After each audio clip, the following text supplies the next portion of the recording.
Hello friends, welcome back KB store channel நண்பர்களே. இன்றைக்கி நம்ம சேனலில் ஒரு முக்கியமான ஜோதிட தாள்களையும் ஒரு இன்ட்ரெஸ்டான ஆன்மீக பரிகாரத்தையும் பார்க்க போகிறோம். பார்க்குறதுக்கு முன்னாடி எதை பற்றி இது பார்க்க போகிறோம் அப்படிங்கிறத இன்ட்ரோவில் ஷேர் பண்ணுற வாங்க பார்க்கலாம். 2026 4வது மாதமான ஏப்ரல் மாதமானது பிறந்து நடந்துட்டுருக்கு. இந்த ஏப்ரல் மாதம் ஸ்டார்டிங்லேருந்து எண்டு வரைக்குமே நிறைய விசேஷமான நாட்கள் வருகிறது. இந்த ஏப்ரல் மாதத்தில் சமீபத்தில் ஏப்ரல் 14ஆம் தேதி தமிழ் புத்தாண்டானது பிறந்தது. அதோடு ஏப்ரல் மாதத்தில் சித்திரை மாதத்துடைய அமாவாசையானது வந்தது. இப்போ அடுத்த ஒரு ஆட்டமானது வரப்போகுது. அது என்னன்னா, ஏப்ரல் 21க்கு மேலே அக்ஷய திருதிங்கிற ஒரு திருதியானது வர இருக்கு. இந்த திருதி யாருமே அறிஞ்சிடாத ஒரு திருதி. இந்த திருதியில் என்ன செய்தாலும் அது வளருங்கிறத ஃபஸ்ட்டு தெரிஞ்சுக்குங்க. அதனால தான் இந்த திருதியில் தங்கம் வாங்கிறது ஒரு ஹைலைட்டான விஷயமாக பார்க்கப்படுது. தங்கம் வாங்கி மென்மேலும் சேர்ந்தால் அது அதிர்ஷ்டம் தானே. அதனால தான் இந்த நாளில் தங்கம் வாங்கிறது ஒரு பயங்கரமாக சொல்லப்படுது. இந்த நாளில் தங்கம் மட்டும் இல்லாமல் தங்கம் தவிர வேறு சில பொருட்களும் வாங்கலாம். அதெல்லாம் என்ன பொருட்கள் வாங்கணும், அதை வாங்கிறதுனால அதிர்ஷ்டம் எப்படி கிடைக்கும் அப்படிங்கிறதையும் சொல்ல போகிறேன். அதையும் இந்த வீடியோவில் ரிஷப ராசிக்காரங்க தெரிஞ்சுக்குங்க. இது ரிஷப ராசிக்காரங்களுக்கான வீடியோ. இந்த வீடியோவில் யாரும் சொல்லாத பல ரகசியங்களை இப்போ உங்கள் ராசிக்கு நான் சொல்ல போகிறேன். ஸோ என்ன மாதிரி உங்களுக்கு இந்த அக்ஷய திருதியில் கிரகங்களால் பலன் கிடைக்கும் அப்படிங்கிறத தான் சொல்ல போகிறேன். இந்த அக்ஷய திருதி உங்களுக்கு அதிர்ஷ்டமாக அமையுமா இல்லை ஆபத்தாக அமையுமா அப்படிங்கிறது எல்லாமே சொல்ல போகிறேன். அதை இந்த வீடியோவில் ரிஷப ராசிக்காரங்க நீங்கள் தெரிஞ்சுக்கிறீங்க. ஸோ தெரிஞ்சுக்கிறது மட்டும் இல்லாமல் இதற்கேற்ப நடந்து பயனும் பெறுங்க. அதை தான் நான் உங்ககிட்ட சொல்ல வரேன். ஸோ ரிஷப ராசி அன்பர்களே, உங்களுக்கான பலன்களை பார்க்கலாம் வாங்க. அதோட அக்ஷய திருதியில் தங்கம் தவிர வேறு என்னெல்லாம் வாங்கலாம் அப்படிங்கிறதையும் சொல்கிறேன். அதையும் இந்த வீடியோவில் தெரிஞ்சுக்குங்க. எல்லாத்தையுமே தெரிஞ்சு இதற்கேற்ப நடந்து பயன் பெறுங்க. அதை தான் உங்களுக்கு சொல்ல வரேன். ஸோ ரிஷபராசி அன்பர்களே, உள்ளபடி சொல்பவர்கள், நடிக்க தெரியாதவர்கள், நல்ல பண்பாளர்கள், இந்த மாதிரி உங்களுடைய குணத்தை பெருமையாக சொல்லிக்கொண்டே இருக்கலாம். உள்ளபடி சொல்லிட்டாவே பாதி ப்ராப்ளம் சால்வ் ஆகும். நடிக்க தெரியாமல் உண்மையாக இருந்துட்டாவே நமக்கு ஒரு சக்தி கிடைக்கும்.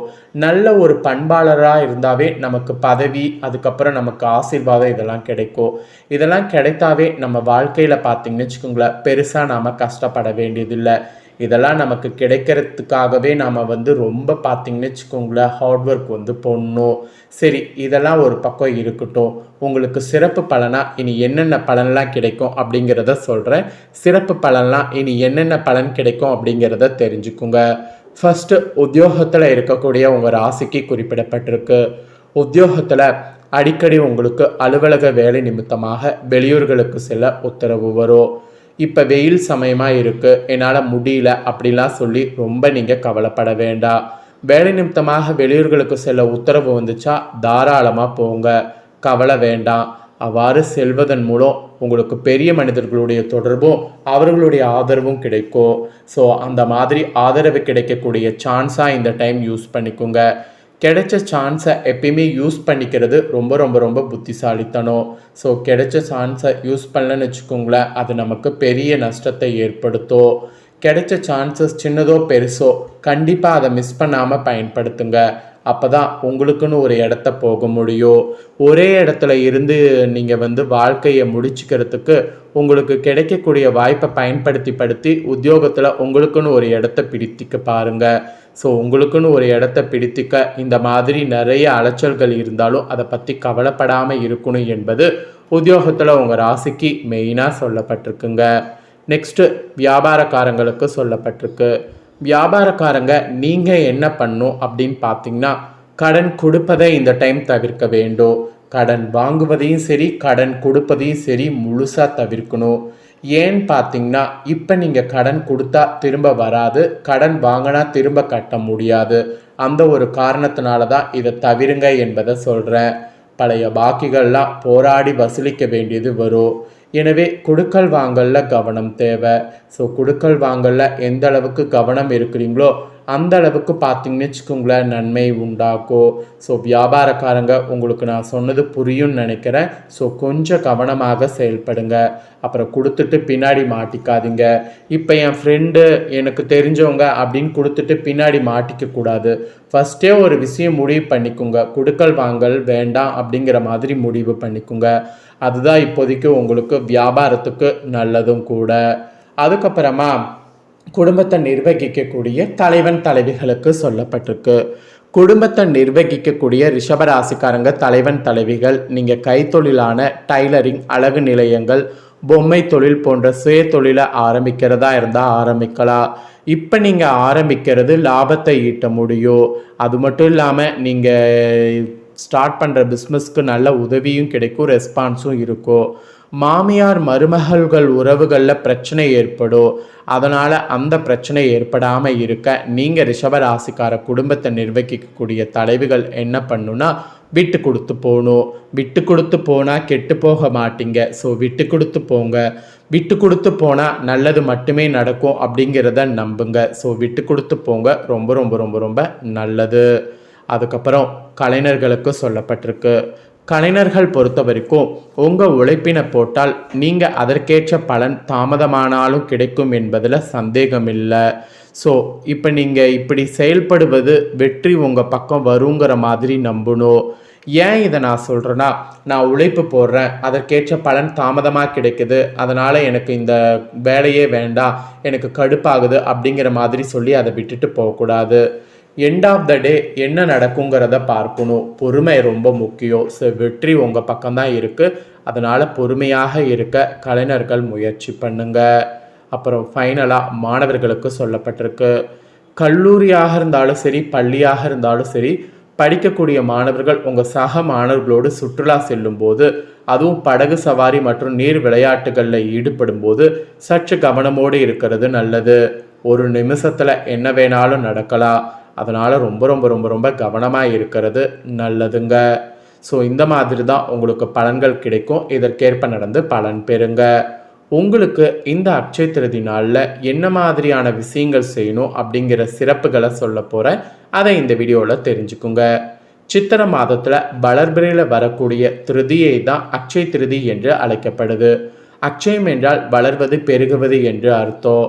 அப்படியாக அட்சய திருதி அன்று நாம் என்ன பொருள் வாங்கினாலும் அந்த பொருள் மிகவும் பெருகி பலம் சேர்க்கும். குறைவில்லாத செல்வத்தை அள்ளித்தரும். அந்த திருநாளாக அட்சய திருதி போற்றப்படுது. இதனுடைய சிறப்புகள்னு பார்த்தீங்கன்னா ரொம்ப ரொம்ப அதிகம். தர்மர் சூரிய பகவானை வேண்டி அட்சய பாத்திரம் பெற்றது. மணிமேகலை அட்சய பாத்திரம் பெற்றது. இவ்வளவு ஏன் சிவபெருமான் அன்னபூரணி தாயரிடம் தனது பிச்சை பாத்திரம் நிரம்பக்கூடிய அளவு உணவை பெற்றது இந்த நாளில் தான். அப்புறம் பகவான் பரசுராமர் அவதரித்த நாள், புனித நதி கங்கை பூமியை தொட்ட நாள், குலசர் கிருஷ்ண பகவானை சந்தித்த நாள், ஆதிசங்கரர் செல்வத்தை கொட்டி கொடுக்கக்கூடிய நாள், அப்புறம் ரொம்ப ஸ்லோகமாக இருக்கக்கூடிய கனகரத சோஸ்தரை இயற்றிய நாள், குபேரன் இழந்த செல்வங்களை மீட்ட நாள், திருதாயுகம் ஆரம்பமான நாள், வியாசர் மகாபாரதம் எழுத ஆரம்பித்த நாள் இந்த நாள் தான். ஸோ இந்த நாள் ஒரு புனிதமான நாள். இந்த நாளில் செய்ய வேண்டிய விஷயங்களை தெரிஞ்சுக்குங்க. இந்த நாளில் தங்கம் வாங்கிறது ரொம்ப நல்லது. அட் த சேம் டைம் தங்கம் மட்டும்தான் வாங்கணுங்கிறது அவசியம் இல்லை.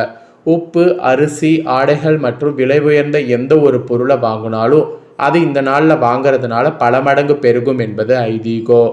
இந்த தினத்தில் புதிய தொழில் தொடங்குறதா இருந்தாலும் தொடங்கலாம். பூமி பூஜை செய்வதுக்கு கூட உகந்த நாள். ஏழைகளுக்கு தானமும் செய்யலாம், பிதுர்களுக்கு தர்ப்பணமும் செய்யலாம். அப்படிலாம் இந்த நாளில் செய்வதன் மூலம் அவங்களுடைய ஆசீர்வாதம் பெற்று சிறப்பாக வாழலாம். அதனால் இந்த நாளில் செய்ய வேண்டிய விஷயங்கள்னு பார்த்திங்கன்னா இதெல்லாம் உங்களுக்கு குறிப்பிடப்படுது. அப்புறம் இந்த அட்சய திருதி அன்னைக்கு நீங்கள் என்ன பண்ணுன்னா, விடியறதுக்கு முன்னாடி எழுந்து சுத்தமாக நீராடி பூஜரையை சுத்தம் செய்து விளக்கேற்றி கோலம் போட்டு அதன் மீது ஒரு பலகை வைக்கணும். பின் பலகையின் மீது கோலம் போட்டு ஒரு சொம்புல சந்தன குங்குமம் இட்டு அதில் நீரை நிரப்பி அதன் மீது பெரிய தேங்காய் வைத்து மாவிளை அதனை சுற்றி நம்ம கலசம் போல் தயார் செய்ய வேண்டும். பின் அந்த கலசத்தின் அருகில் மஞ்சள் பிள்ளையார் பிடித்து வைத்து அதன் அருகில் புதிதாக வாங்கிய பொன் பொருட்களை வைத்து பூ போட்டு பூஜை நாம் செய்ய வேண்டும். அதாவது பூவெல்லாம் போட்டு பூஜை செய்யணும். பிறகு அதற்கு கற்பூர தீபாரதனை காட்டி வணங்கணும். இந்த நாளில் எல்லாத்துக்கும் மேலே ஏழைகளுக்கு அன்னதானம் செய்யணும். உணவு வஸ்திரம் போன்றவற்றை தானம் வழங்கணும், பசுவுக்கு கீரை வகைகளை வழங்கணும். இந்த நாளில் அன்னதானம் செய்வது மிகப்பெரிய புண்ணியமாக கருதப்படுது. ஸோ இந்த அட்சய திருதி அன்னைக்கு இதெல்லாம் செய்ய வேண்டும் என்பது உங்கள் ராசிக்கு சொல்லப்பட்டிருக்கு. சொன்னதை தெரிஞ்சிருப்பீங்க, தெரிஞ்சதுக்கேற்ப நடந்துக்குங்க. இந்த வீடியோவை உங்கள் ஃப்ரெண்ட்ஸ் ஃபேமிலிக்கும் ஷேர் பண்ணுங்கள். உங்கள் ஃப்ரெண்ட்ஸ் ஃபேமிலியில் இருக்கிறவங்களும் வீடியோ பார்க்கட்டும். அவங்களும் ரிஷப ராசிக்காரங்களாக இருந்தாங்கன்னா இந்த தாள்களை தெரிஞ்சு இதற்கேற்ப நடந்து பலன் பெறட்டும். இதே போல் புதிய அப்டேட்டான நிறைய வீடியோ நம்ம சேனலில் போடப்படும். அதை எல்லாமே உடனுக்குடனே தெரிந்து கொள்ள மறக்காமல் நம்ம சேனலை சப்ஸ்கிரைப் பண்ணுங்கள், கூட பெல் பண்ண ப்ரெஸ் பண்ணுங்கள். நெக்ஸ்ட் இதே போல் சுவாரஸ்யமாக வேறொரு புதிய வீடியோவில் உங்களை சந்திக்கிறேன். சப்ஸ்கிரைப் பண்ணி சப்போர்ட் பண்ணுங்கள். நன்றி, வணக்கம்.